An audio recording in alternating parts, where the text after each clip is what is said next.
Oi galera, na última quinta-feira, dia 7 de janeiro, o Instituto Butantan, em parceria com a empresa chinesa Sinovac, anunciou os resultados dos estudos de fase 3 da polêmica vacina Coronavac. No caso, ela apresentou 78% de eficácia, superando o mínimo aceitável de 50%. Mas como essa eficácia foi calculada? Dá para confiar na tecnologia dessa vacina? Qual é o plano do Brasil a partir de agora? Fiquem de boas, vamos aprender a calcular a eficácia de uma vacina e entender tudo dos estudos clínicos e da tecnologia da Coronavac. Vem comigo!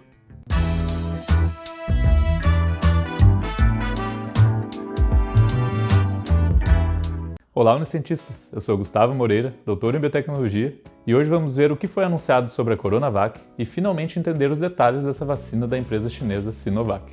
Se vocês não são inscritos no canal ou não nos seguem ainda, aproveitem agora para se inscreverem e nos seguirem. Também já deixem o like e compartilhem o vídeo para que todos saibam exatamente o que está acontecendo nesse momento em que as informações vêm aos poucos e muitas vezes são bastante confusas. Valeu mesmo! Em alguns vídeos anteriores, já falamos um pouco sobre a Coronavac e sobre os efeitos colaterais das vacinas que estão sendo testadas no Brasil. E neles, já vimos que todas essas vacinas possuem efeitos adversos pouco relevantes, incluindo essa da Sinovac, que também mostra uma segurança altíssima. Então, assim como nas outras vacinas, não há perigo de pessoas sofrerem mutações ou virarem répteis. Mas antes de falar sobre a tecnologia e composição, vamos entender o que foi anunciado. Os resultados se referem ao estudo de fase 3 da vacina Coronavac conduzido no Brasil. Esse estudo incluiu 12.476 profissionais da saúde da linha de frente, localizados em São Paulo, Brasília, Rio de Janeiro, Minas Gerais, Rio Grande do Sul, Paraná, Mato Grosso e Mato Grosso do Sul.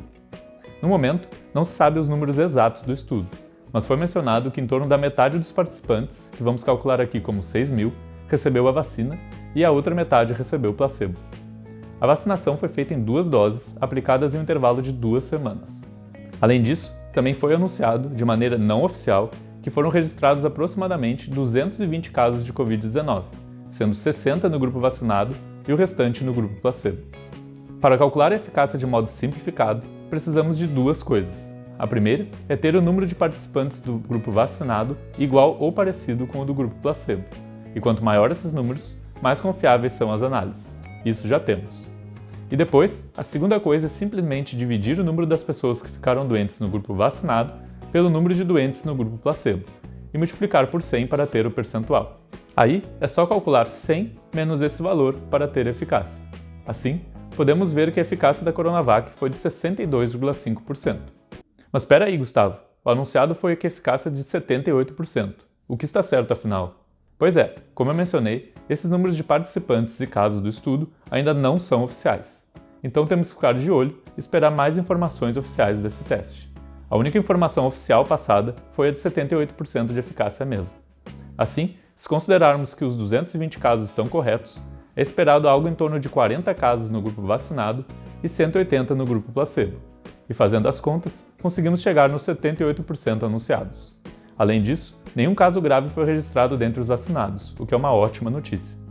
A eficácia anunciada já é excelente para uma vacina contra a Covid-19, porque se pegarmos a vacina de Oxford, por exemplo, que já foi aprovada no Reino Unido e tem mais de 250 milhões de doses garantidas pelo Brasil, tivemos 27 pessoas com Covid-19 no grupo vacinado e 71 no grupo placebo, o que resulta nos 62% de eficácia anunciados para a dose testada no Brasil.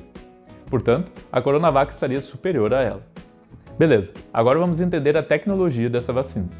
O nome científico dela era inicialmente Picovac, e depois ela recebeu esse nome comercial de Coronavac.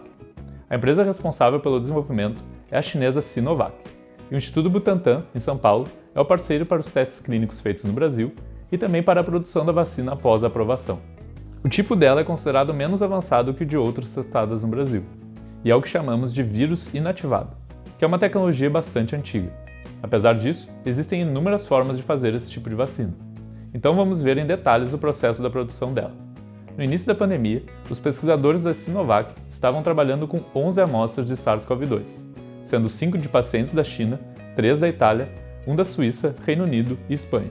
Para fazer a vacina, foi escolhida a cepa chamada CN2, que foi isolada de um paciente chinês.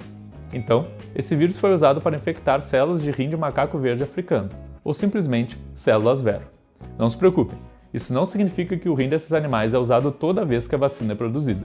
Essas células são as mesmas desenvolvidas no Japão ainda em 1962, e desde lá elas são replicadas in vitro e constantemente estudadas. Hoje, essas células são uma das mais seguras para pesquisa na medicina humana. Assim que as células são infectadas, o vírus começa a se multiplicar e a sair delas. Depois, o líquido utilizado para alimentar essas células, e que agora contém os vírus produzidos, é utilizado como fonte do SARS-CoV-2. Mas como nessa etapa o vírus ainda está ativo e pode infectar humanos, ele tem que ser inativado para que não possa mais se replicar. Isso é feito com a adição do composto químico beta-propiolactona, que é amplamente usado para inativar proteínas de patógenos que compõem vacinas. Em seguida, a mistura é testada para ver se o vírus realmente está morto. E como esse composto químico não pode estar na formulação final, ele é eliminado através de diversas etapas de filtração e purificação.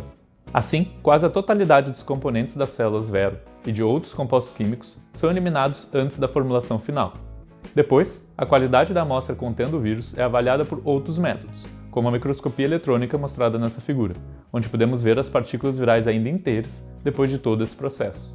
A última etapa é misturar os vírus inativados com o adjuvante, o hidróxido de alumínio. Os adjuvantes são componentes presentes em diversas vacinas que ajudam o sistema imune a ser estimulado. No caso, o hidróxido de alumínio ajuda a estimular principalmente a produção de anticorpos. Ele começou a ser usado há mais de 70 anos, já na década de 40, com as primeiras vacinas contra difteria e tétano. E hoje, ele é o adjuvante mais seguro conhecido para uso humano, sendo usado em dezenas de vacinas já aprovadas. A vacina contra a raiva, produzida pelo Instituto Butantan atualmente, por exemplo, utiliza praticamente o mesmo método com células vero, inativação do vírus e hidróxido de alumínio. Uma das grandes vantagens da Coronavac é que ela não precisa ser congelada depois da produção, e pode ser estocada em temperatura de geladeira por um tempo estimado de até 3 anos. Isso facilita bastante a logística de distribuição e a chegada da vacina em locais com menores condições de estrutura. A Sinovac e o Butantan já enviaram o pedido de aprovação emergencial da vacina à Anvisa, que deve sair em até 10 dias. Além disso, logo após o anúncio dos resultados, o governo federal já comunicou a inclusão da Coronavac no calendário de vacinação e a aquisição de 100 milhões de doses. Muito provavelmente, a vacinação vai começar por volta do dia 25 de janeiro pelo estado de São Paulo, que já possui em torno de 11 milhões de doses disponíveis e deve, em breve, receber e produzir no próprio Instituto Butantan a quantia comprada pelo governo estadual de até 46 milhões de doses. A prioridade da vacinação vai ser a mesma que comentamos no nosso vídeo sobre os movimentos do Brasil para aprovar a primeira vacina, sendo que inicialmente 9 milhões de pessoas serão vacinadas no estado de São Paulo. Tomara que todas as regiões tenham acesso à vacina o mais rápido possível. Deixem aí nos comentários o que vocês acharam desses resultados da Coronavac, já que muito provavelmente ela vai chegar em muitas cidades do Brasil em bem pouco tempo. É isso aí, pessoal! Apesar da falta de clareza nos resultados da Coronavac, é certo que a vacina funciona e será de grande ajuda para conseguirmos reduzir os problemas da pandemia no Brasil.